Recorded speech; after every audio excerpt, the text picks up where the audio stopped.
జగన్మోహన్ రెడ్డి గారు ఏ హంగామా లేకుండా వెళ్ళాడు 2022లో వెళ్ళాడు. వెళ్తే ఆయన ఏమి తెచ్చాడు అనేటువంటిది కూడా చెప్తాం. దాదాపుగా ఈ రాష్ట్రానికి ఆయన వచ్చిన తర్వాత 1,26,000 కోట్ల రూపాయలు పెట్టుబడి. Tech Mahindra CEO CP Gurnani దాదాపుగా 200 కోట్ల పెట్టుబడితో ఇథనాల్ ప్లాంట్ పెట్టుబడి పెట్టి ఇథనాల్ ప్లాంట్ పెట్టి ఉత్పత్తి కూడా ప్రారంభమైంది.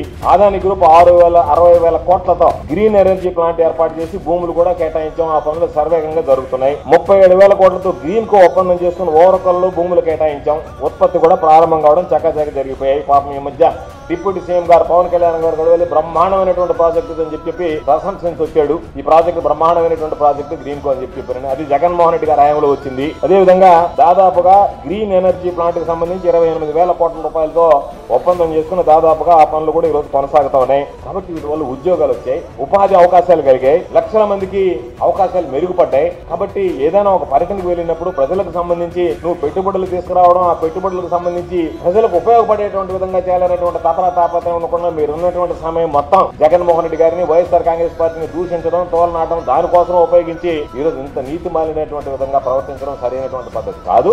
ఇప్పటికైనా చిత్తశుద్ధితో మీరు దావోస్ వెళ్ళారు కాబట్టి అక్కడ ఏదన్నా ఈ రాష్ట్రానికి ఉపయోగపడేటువంటి పెట్టుబడులు, పరిశ్రమలు వస్తే దాని మీద దృష్టి పెట్టండి.